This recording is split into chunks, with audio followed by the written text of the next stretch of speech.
بسم الله الرحمن الرحيم وَلَقَدْ جَاءَكُم مُوسَى بِالْبَيِّنَاتِ ثُمَّ اتَّخَذْتُمُ الْعِجْلَ مِن بَعْدِهِ وَأَنتُمْ ظَالِمُونَ۔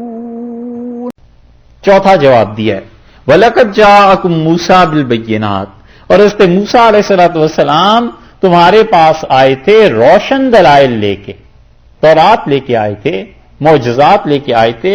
ثُمَّ اتَّخَذْتُمُ الْعِجْلَ مِن بَعْدِهِ، اور ان کے بعد تم نے کیا کیا؟ بچڑے کو خدا بنا لیا۔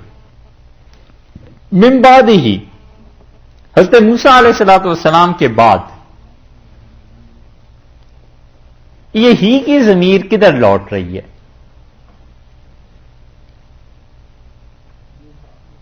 موسیٰ علیہ السلام کی طرف۔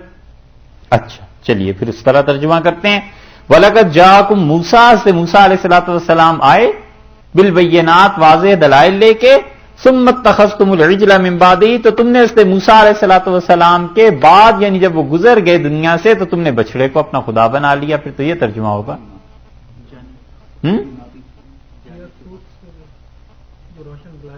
ہاں، یہ بینات کی طرف لوٹ رہی ہے زمین، کیونکہ حضرت موسیٰ علیہ السلام کے جانے کے بعد، طور پہ جانے کے بعد اگرچہ یہ واقعہ ہوا ہے، لیکن موسیٰ علیہ السلام واپس بھی تو آ گئے تھے، ان کی موجودگی میں بھی تو پرستش ہوئی ہے، چاہے ایک لمحے کے ہی ہوئی ہو۔ تو اس لیے ہی کا جو مرجع ہے، مفسرین کہتے ہیں صحیح چیز زیادہ یہ ہے کہ بینات کی طرف لوٹایا جائے کہ تم میں حضرت موسیٰ علیہ السلام آئے تھے واضح دلائل لے کے، اور ان واضح دلائل کے بعد بھی تم نے بچڑے کو اپنا خدا بنا لیا۔ ٹھیک ہے، وَأَنْتُمْ ظَالِمُونَ، اور اس حال میں بھی تم ظلم کرنے والے تھے۔ یہ ہے ضمائر، جب آدمی سوچتا ہے نا اور ان کو حل کر لیتا ہے تو پھر ترجمہ اور تفسیر سمجھ میں آتی ہے۔